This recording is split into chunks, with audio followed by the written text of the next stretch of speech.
Bismillahirrahmanirrahim. Assalamualaikum warahmatullahi wabarakatuh. Kami dari kelompok PPL SMK Negeri 3 Klaten. Di sini kami akan melanjutkan dari kegiatan pada topik sebelumnya, yaitu topik 4. Di sini kami akan membuat studi komparasi dari podcast yang sudah kami hasilkan dengan literatur yang menunjang dan bersesuaian.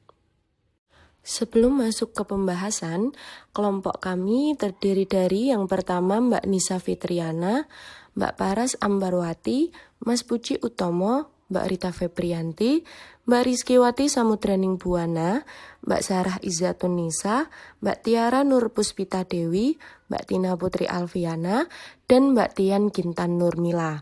Untuk pembahasan akan dijelaskan oleh rekan-rekan kami. Yang pertama adalah terkait dengan where is it going and why. Jadi kemana arah tujuannya dan mengapa. Di SMK Negeri 3 Klaten telah menyesuaikan tujuan dari program pembelajarannya dengan kurikulum merdeka dan kebutuhan industri sebagai bentuk sekolah kejuruan. Dengan fokus utama pada praktek, sekolah ini tidak hanya membekali peserta didik dengan teori, namun juga membekali peserta didik dengan keterampilan teknis dan profesional yang relevan dengan dunia kerja. Selain itu, untuk mengetahui kemampuan awal peserta didik, dilakukan asesmen awal.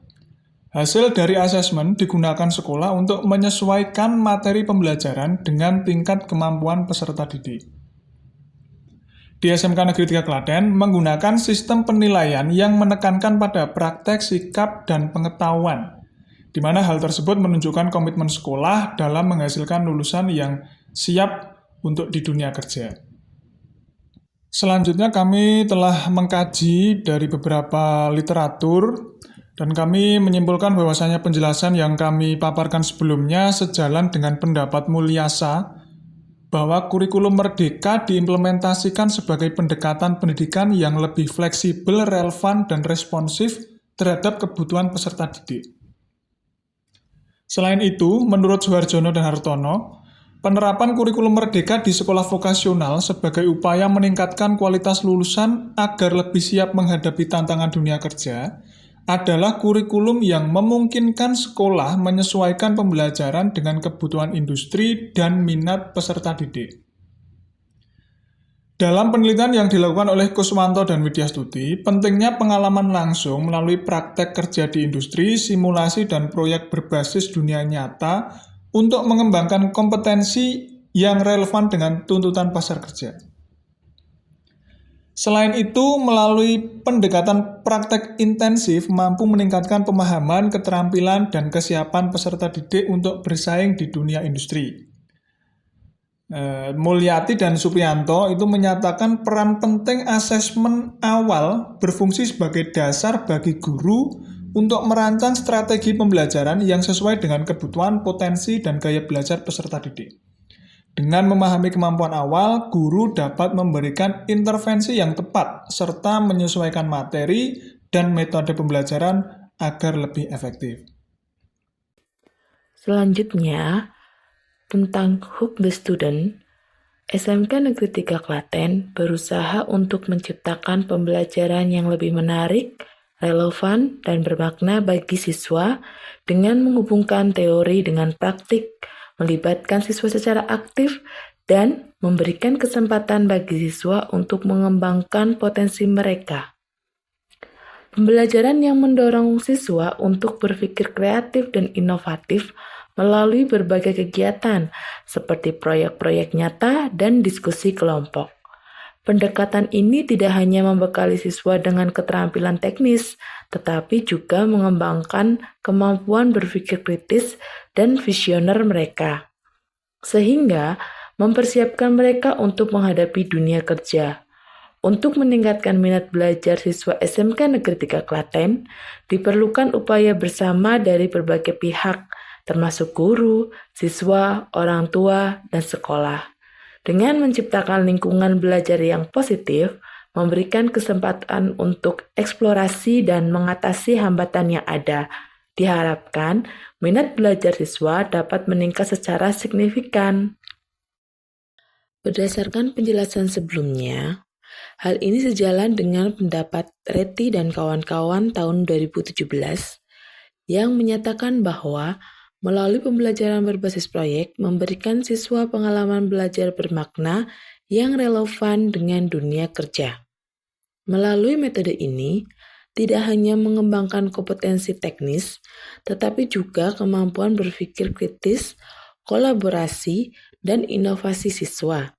Dukungan dari guru sebagai fasilitator, keterlibatan industri, dan penyediaan fasilitas yang memadai menjadi faktor kunci keberhasilan proyek yang diberikan. Selain itu, menurut Atikah N. Marlina M. dan Desiandri D. tahun 2021, keterlibatan aktif orang tua dalam proses belajar anak juga sangat berpengaruh terhadap prestasi akademik maupun perkembangan kemampuan dan keterampilan siswa. Dukungan orang tua, baik dalam bentuk motivasi, bimbingan belajar, maupun komunikasi dengan sekolah, terbukti mampu meningkatkan hasil belajar siswa. Untuk aspek yang selanjutnya adalah explore, equip, dan juga experience, yaitu memberikan kelengkapan dengan pengalaman, alat, dan juga pengetahuan yang diperlukan peserta didik untuk memenuhi tujuan kinerja. Nah, di SMK Negeri 3 Klaten menciptakan lingkungan belajar yang memungkinkan peserta didik untuk tidak hanya mempelajari teori saja, tetapi juga menerapkannya dalam situasi yang relevan dengan dunia kerja. Hal ini membantu peserta didik mengembangkan keterampilan berpikir kritis, kreativitas, dan juga kemampuan pemecahan masalah. Di SMK Negeri 3 Klaten memberikan kesempatan bagi peserta didik untuk belajar secara aktif, mengembangkan keterampilan yang relevan, dan juga mempersiapkan diri untuk menjadi tenaga kerja yang kompeten di bidangnya.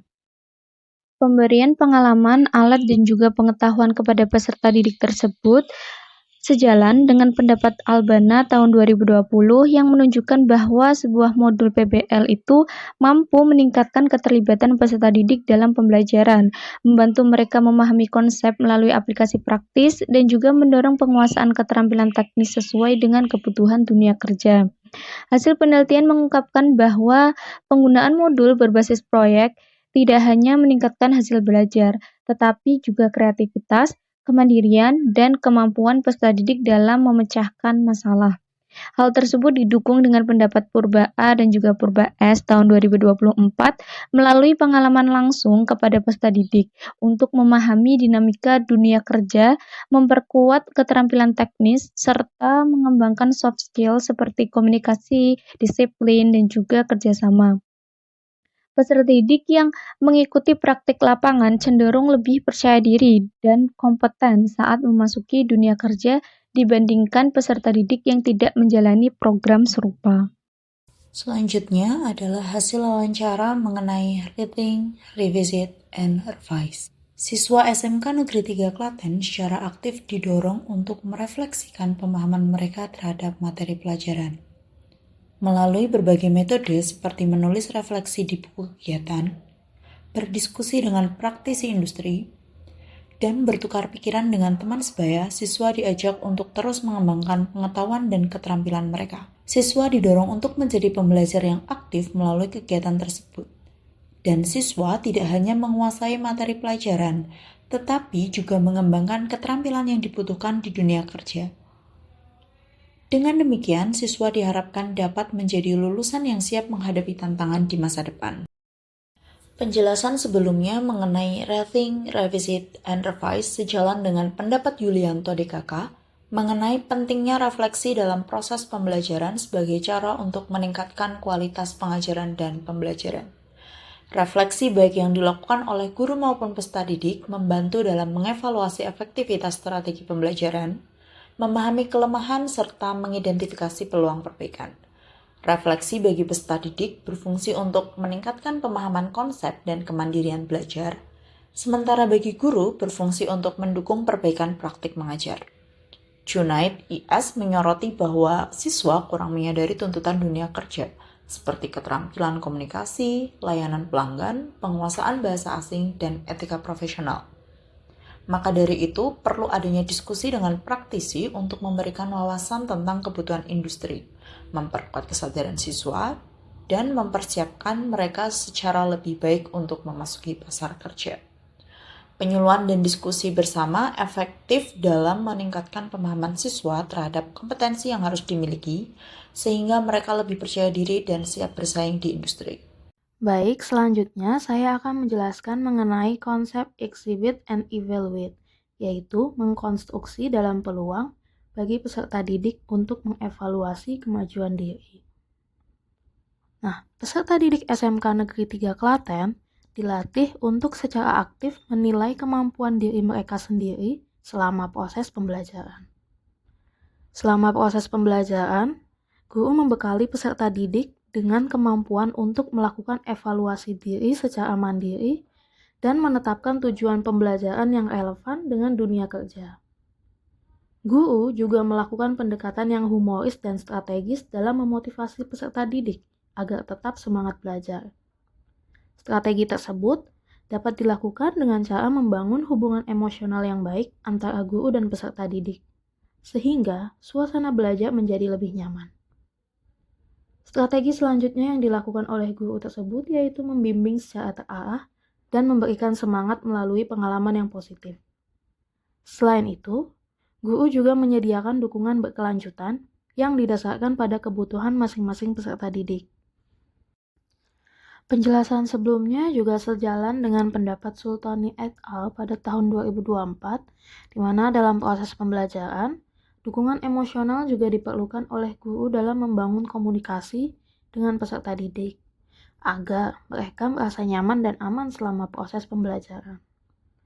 Nah, dukungan emosional yang dimaksud ini adalah kemampuan untuk terlibat secara positif, peka terhadap karakter peserta didik, dan berkomunikasi secara empati.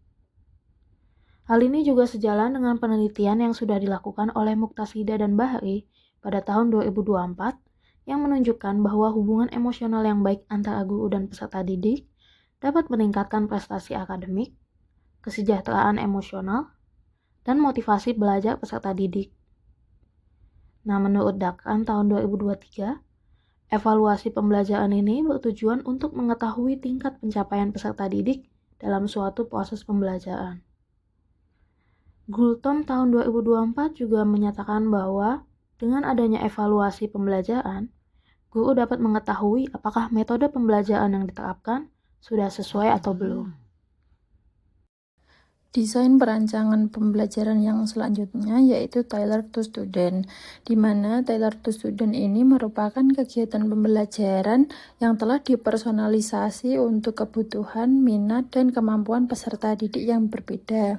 Hal ini sejalan yang ada di SMK Negeri 3 Klaten, di mana di SMK ini menerapkan pendekatan pembelajaran yang disesuaikan dengan kebutuhan masing-masing peserta didik, yaitu menerapkan pembelajaran berdiferensiasi. SMK Negeri 3 Klaten memiliki sistem pembelajaran yang fleksibel dan berorientasi pada kebutuhan peserta didik serta perkembangan dunia kerja. Kemudian, selain itu, SMK Negeri 3 Klaten terus melakukan perbaikan dan penyesuaian untuk memastikan bahwa lulusannya memiliki kompetensi yang dibutuhkan oleh industri. Oleh karena itu, guru mengukur kemampuan awal peserta didik dengan menggunakan asesmen diagnostik, di mana hasil dari asesmen diagnostik nanti digunakan guru untuk menyusun modul ajar yang akan digunakan dalam proses pembelajaran. Kemudian dari pembahasan sebelumnya, sejalan dengan pendapat Fitriah dan Bisri pada tahun 2023, bahwa pembelajaran berdiferensiasi dapat mengakomodasi kebutuhan belajar peserta didik berdasarkan keunikan dan keberagaman mereka.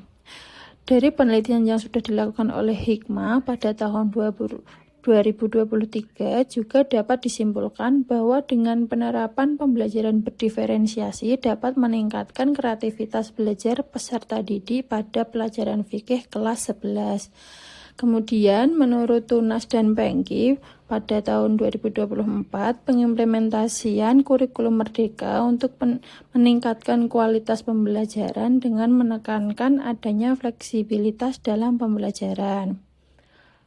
Kemudian, menurut Rohman dan Ririn, tahun 2023 juga mengatakan bahwa dalam merancang pembelajaran juga diperlukan adanya asesmen diagnostik, di mana asesmen diagnostik ini ada dua, yaitu tes dan non-tes, dengan tujuan meningkatkan hasil pembelajaran di sekolah. Berdasarkan hasil asesmen diagnostik dapat mempermudah guru untuk merancang pembelajaran yang akan datang. Kemudian, hal ini sejalan dengan penelitian yang sudah dilakukan oleh Triyono et al. Pada tahun 2023 yang menunjukkan bahwa pengembangan tes diagnostik di kelas 7 SMP Negeri 1 Kayen sangat layak dan efektif diterapkan dan dapat memudahkan guru dalam merancang pembelajaran dengan baik. Yang terakhir yaitu organize. Di sini guru menyampaikan tentang pengalaman belajar yang efektif di SMK Negeri 3 Klaten. Pengalaman belajar yang efektif ini dirancang untuk memastikan peserta didik dapat memahami materi pembelajaran dengan baik dan juga siap menghadapi dunia kerja. Strategi pembelajaran yang efektif juga diterapkan untuk memaksimalkan keterlibatan peserta didik dalam proses pembelajaran. Strategi yang digunakan oleh guru yaitu dengan merancang modul ajar secara optimal, karena di dalam modul ajar kita merancang bagaimana nantinya kita melakukan pengajaran serta pembelajaran. Selain itu, strategi yang lain yang digunakan oleh guru yaitu memiliki komunikasi yang baik antara guru dan peserta didik. Hal ini bertujuan untuk meminimalisir kesalahpahaman dalam pembelajaran.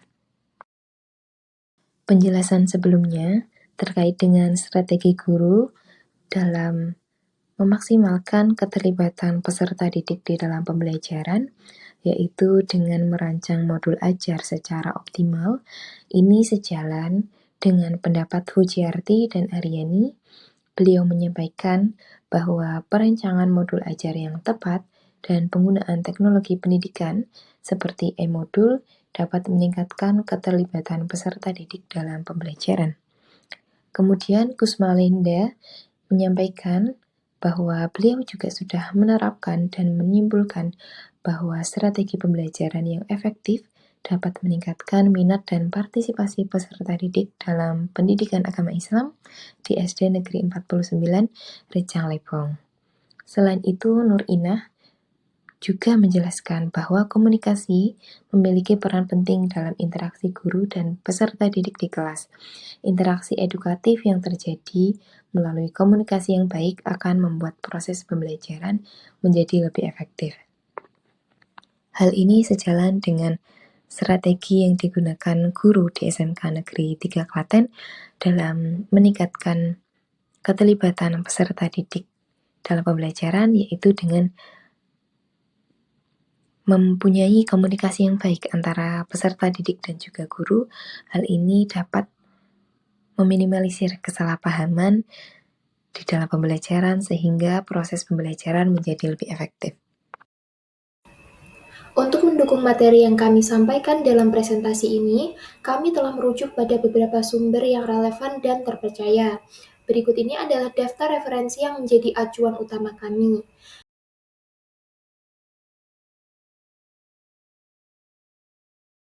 Kami harap referensi ini dapat memperkuat kredibilitas presentasi kami dan memberikan pemahaman yang lebih mendalam. Itu dia beberapa hal yang dapat kami sampaikan pada presentasi kali ini. Kami harap informasi ini bermanfaat dan dapat memberikan wawasan baru. Terima kasih atas perhatiannya. Saya akhiri. Wassalamualaikum warahmatullahi wabarakatuh.